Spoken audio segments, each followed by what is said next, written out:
சத்யா அவர்கள் முன்னாள் பாராளுமன்ற போட்டியிட்டு லட்சக்கணக்க வாக்குகள் பெற்றவர், மாநில மகளிர் அணி ஒருங்கிணைப்பாளர் அவர்கள்.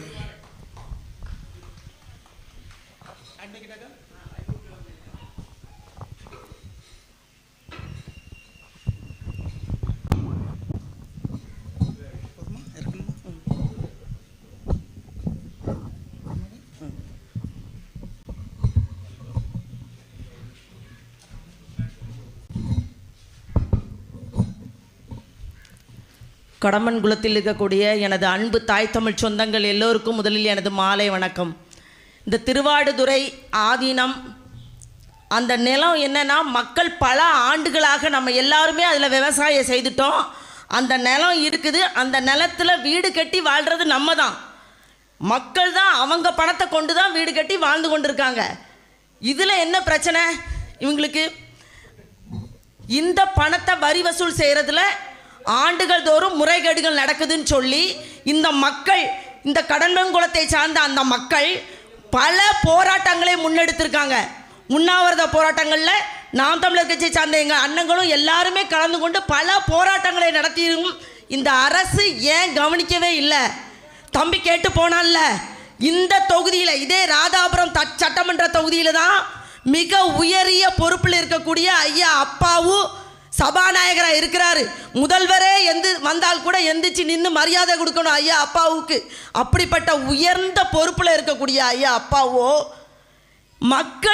மக்களின் மீது எந்த அக்கறையும் இல்லாத இந்த அரசு தான் இதை பற்றியெல்லாம் சிந்திக்காது.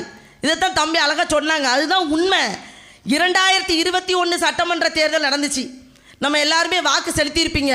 இன்னைக்கு 2024 வந்தாச்சு. அடுத்த தேர்தல் 25 வந்தாச்சு. நம்ம 26 அடுத்த சட்டமன்ற தேர்தலை எதிர்நோக்கி காத்துட்டு இருக்கோம். இன்னும் ஒரு வருடம் கூட இல்லை. என்ன மாற்றம் நடந்திருக்கு உங்கள் பகுதியில், உங்கள் வீட்டில், நம்ம வாழ்க்கையில்? இந்த அரசால எனக்கு நான் இந்த நன்மை அடைந்தேன்னு இந்த ஊரில் இருந்து யாராவது ஒருத்தர், அங்கே இருந்து பார்த்துட்டே இருக்கிறீங்க எல்லாரும், இங்கே வந்து உட்கார்ந்து கேட்கலாம் நாங்கள் பேசுகிறத. ஒருத்தர் வந்து சொல்லுங்க நாங்கள் இந்த நன்மை அடைந்தோன்னு. இந்த அரசாங்கத்தால் எல்லா இடங்களிலும் எல்லா மக்களுமே, மருத்துவர் போராடுறாங்க, செவிலியர் போராடுறாங்க, எல்லா தொழிலாளர்களும், எல்லா ஆசிரியர்கள் போராடுறாங்க. அதிக போராட்டங்களுக்கு நாங்கள் அனுமதி கொடுத்திருக்கிறோம்னு இந்த அரசு பெருமைப்படுது. ஐயா மு.க. ஸ்டாலின் நம்ம முதல்வர் வந்து பெருமையாக சொல்றாரு, அதிக போராட்டங்களுக்கு நாங்கள் அனுமதி கொடுத்துருக்குறோன்னு. போராடாத ஒரு நிலைமையை உருவாக்குவது தான் ஒரு நல்ல அரசு. அதுதான் அந்த அரசின் தலைமை, அந்த முதல்வருக்கு அழகு. அதுதான் ஒரு போராட்டமே இல்லாத ஒரு நல்ல வாழ்க்கையை மக்களுக்கு தர வேண்டியது அரசோட கடமை. அதை செய்திருக்காங்களா இவங்க? போராடிக்கிட்டே தான் இருக்கணும், நாள்தோறும் போராடணும், எல்லாவற்றுக்கும் போராடணும். இந்த தொகுதியில், இந்த ராதாபுரம் சட்டமன்ற தொகுதியில் ஆதி தமிழருக்கு மயானம் வேணும்னு போராட்டம் நடத்தினாங்க. அழகான அந்த மயானம் இருக்குது. அதை ஐயா அப்பாவோ அவர்களுடைய ஊரில், சொந்த ஊரில் இந்த போராட்டம் நடந்துச்சு. ஐயா அப்பாவு ஏதாவது காது கொடுத்து கேட்டாங்களா? இல்லை, கேட்க மாட்டாங்க, கவனிக்க மாட்டாங்க. நாம் தமிழர் கட்சியின் பிள்ளைகள், நம்ம தம்பி சுற்றுச்சூழல் பாசறை சேர்ந்த கிறிஸ்டோபர் தம்பி, அக்கா இனிதா, எல்லாரும் சேர்ந்து அந்த மயானத்தை மீட்டு அந்த மக்களுக்கு கொடுத்தோம். மக்களுக்கு கொடுத்தாச்சு. இன்னைக்கு அந்த மக்கள் அதை பயன்படுத்திக்கிட்டு இருக்காங்க. ஐயா அப்பாவுக்கு என்ன முக்கிய வேலை? நான் 2 நாட்களுக்கு முன்பு இந்த திங்கக்கிழமை மனு கொடுக்க நான் போயிருந்தேன். ஒன்றுமே இல்லை, பாளையங்கோட்டை தொகுதியில் ஒரு ராமச்சந்திரா நகர்னு ஒரு பகுதி இருக்குது. அந்த பகுதியில் 2 குளங்கள் இருக்குது. வாச்சார் குளம், ஆணையர் குளம்னு 2 குளம் இருக்குது. இந்த வாச்சார் குளத்துலேருந்து தண்ணி நிரம்பி ஆணையர் குளத்துக்கு போகும். இந்த ராமச்சந்திரா நகரில் இப்போ இந்த மாநகராட்சி என்ன பண்ணுறாங்கன்னா, அதாவது அவங்க வந்து கழிவுநீர் தொட்டி வந்து அமைக்கிறாங்க. அந்த உந்து தொட்டியை அமைக்கிறாங்க. அந்த பகுதியில் வந்து அமைக்கிறாங்க. அதாவது இந்த குளத்துலேருந்து தண்ணி அந்த குளத்துக்கு போகிற முகத்வாரத்தில் போய் அந்த தொட்டி அமைக்கிறாங்க. நாளைக்கு என்ன பண்ணுவீங்க நீங்கள்? ஆனால் அந்த ஊரில் நீங்கள் நல்லா அந்த பகுதியில் கேட்டிங்கன்னா தெரியும், தண்ணி இணைப்பு கிடையாது அவங்களுக்கு. இல்லை பாதாள சக்கரை இணைப்பாவது கொடுத்துட்டாங்களான்னு பார்த்தா அதுவும் கொடுக்கல, அதுவும் செய்யலை, எதுவுமே செய்யலை. ஆனால் அந்த உந்து நிலையத்தை மட்டும் முந்தி கொண்டு போய் வைக்குது. யாருக்காக வைக்குது? உண்மையிலேயே கார்பரேட்டுக்காக வைக்குது. இந்த அரசு முந்தி கொண்டு அதை கொண்டு போய் வைக்குது. நாளைக்கு அந்த குளத்தை அப்படியே நிறைஞ்சிட்டு வைங்க, டக்குன்னு குளத்துக்கு திருப்பி விட்டுறணும். குளத்தை நாசப்படுத்திடணும். இதுதான் இவங்களோட சிந்தனை. இதற்காக நான் மனு கொடுக்கறதுக்காக ஆட்சியர்கிட்ட போயிருக்கிறோம். ஜிடிபியில் நடக்குது. ஐயா அப்பா வந்துட்டான்னு சொல்லி கலெக்டர் எந்திரிச்சு போயிட்டாரு, அவசரமாக போயிட்டாரு. திரும்ப தான் ஐயா அப்பாவும் எதுக்கு வந்தாங்கன்னு கேட்டால், குவாரியில் பாசை ஒரு 4 நாளாக நிப்பாற்றி வச்சுட்டாங்க. குவாரியில் பாசை 4 நாளாக நிப்பாற்றி விட்டாச்சு, எங்களுக்கு ரொம்ப கஷ்டமாக இருக்குது, பாசை உடனே கொடு.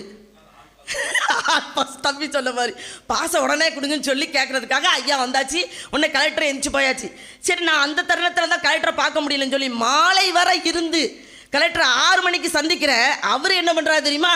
இவங்க தான் இப்படி இருக்காங்கன்னா அவர் என்ன பண்ணுறாருன்னா, உங்களுக்கு எனக்கு முன்னால் அவங்க போகிறாங்க, மறுபடியும் போகிறாங்க பாஸ் கேட்ட ஆட்கள், குவாரிக்கு பாஸ் கேட்ட ஆட்கள். உடனே அவர் சொல்கிறார், பாஸ் உங்களுக்கு உடனே ஐயா வந்தாச்சு, நாங்கள் கொடுத்தாச்சு, எல்லாம் சரி, பிரச்சனை சரியாயிரும். நான் அந்த கழிவுநீர் உந்து நிலையத்தை அமைக்கக்கூடாதுன்னு கொண்டு போய் கொடுக்குறேன், வேலையெல்லாம் நிப்பாட்ட முடியாது, அதெல்லாம் வேலையெல்லாம் நிப்பாட்ட முடியாது.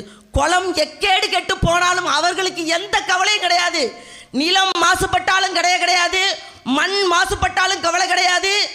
இந்த குடங்குளம் அணுவலை வெடிச்சாலும் அவங்களுக்கு ஒன்றும் கிடையாது.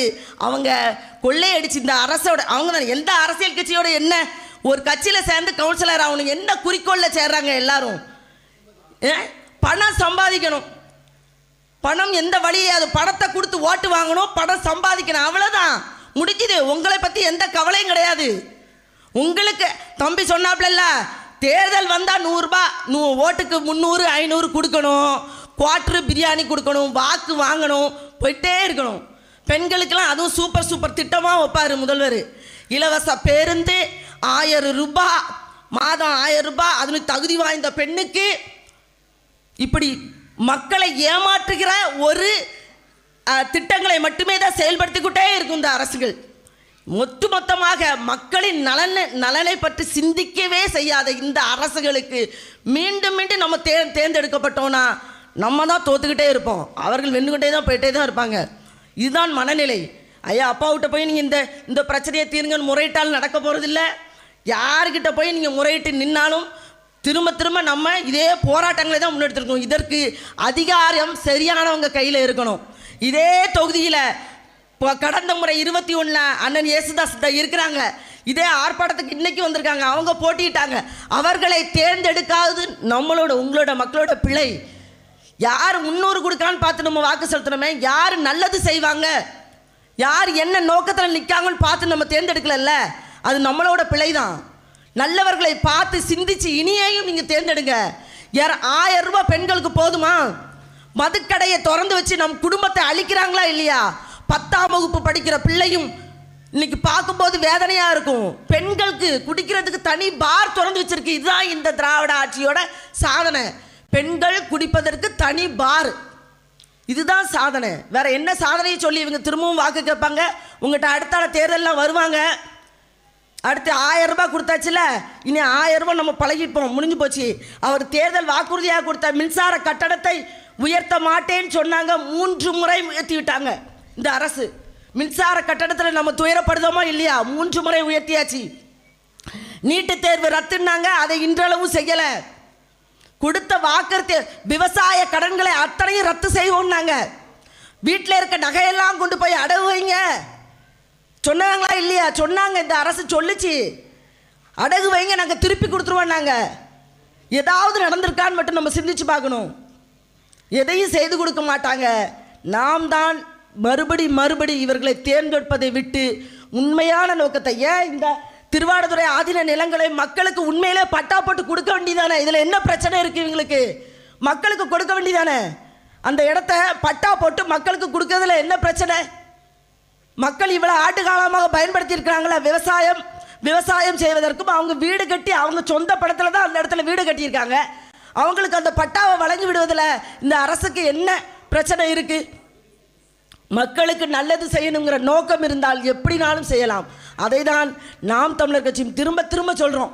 தெய்வத்தால் ஆகாதனினும் முயற்சி தன் மெய்வருத்த கூலி தரும் சொல்லியிருக்கிறாங்க. முயற்சி நாங்கள் திரும்ப நின்றுக்கிட்டே இருக்கோம். தொடர்ந்து உங்களை சந்தித்து கொண்டே இருக்கிறோம். மக்களை மட்டுமே தனித்து ஒரு கட்சி சொல்லுங்க, 2016 தான் தேர்தலை சந்திக்கிறது நாம் தமிழர் கட்சி. 2016 இன்னைக்கு 2025 அங்கீகரிக்கப்பட்ட கட்சியாக மாறி இருக்கிற, தனித்து நிற்கிற, எந்த கட்சியோட கூட்டணி இல்லாமல் தனித்து நிற்கிற ஒரே கட்சி நாம் தமிழர் கட்சி தான். வேற ஒரு கட்சி கிடையாது. திமுக கட்சி, இதே திமுக 1949 தொடங்குறாங்க. அவங்க ஆட்சிக்கு வருவது 17 ஆண்டுகள் ஆகுது. பல கட்சி கூட்டணி வச்சுதான் அன்னைக்கே இவங்க ஆட்சியை பிடிக்கிறாங்க. ஆனால் நாம் தமிழர் கட்சி அப்படி இல்லை. சிந்திச்சுக்கோங்க, மக்களுக்காக ஒரு பைசா கொடுத்தது கிடையாது. ஓட்டுக்கு உண்மையா நேர்மையா மக்களின் நலத்துக்காக உழைத்து கொண்டே இருக்கிறோம். ஆனால் தொடர்ந்து மக்கள்கிட்ட போயிட்டே இருக்கிறோம். மக்களுக்கு நல்லா புரியுது, புரியாமலாம் இல்லை. இன்னும் ஊடக பலமே கிடையாது. நான் அண்ணன் சீமான் பேசுறது எந்த ஊடகங்கள காமிக்கிறாங்களா, யாராவது பார்க்குறீங்களா? ஊடக பலம் கிடையாது. ஆனாலும் கூட யூடியூப் சேனல்கள் வாயிலாகவே தொடர்ந்து மக்களை சந்திச்சு, வீடு வீடா சந்திச்சு இந்த இடத்துல வந்து நிற்கிறோம். இன்னும் இந்த முறையாவது விழித்து கொண்டு நாம் தமிழர் கட்சியின் விவசாய சின்னத்துக்கு நீங்கள் வாக்கு செலுத்தினீர்களானா இந்த பிரச்சனையெல்லாம் ஒரு தூசு தான், ஒரு பிரச்சனையே கிடையாது. இதெல்லாம் பிரச்சனையே கிடையாது. எங்களுக்கு மக்களுக்கு நல்ல செய்ய நோக்கம் இருக்கும்போது இதெல்லாம் பிரச்சனையே கிடையாது. எங்களுக்கு அதிகாரம் என்பது வலிமையானது. அந்த அதிகாரம் நல்லவர்கள் கையில் கொடுக்க வேண்டியது நம்ம எல்லோரோட கடமை என்று கூறி விடைபெறுகிறேன். நன்றி, வணக்கம். நாம் தமிழர்.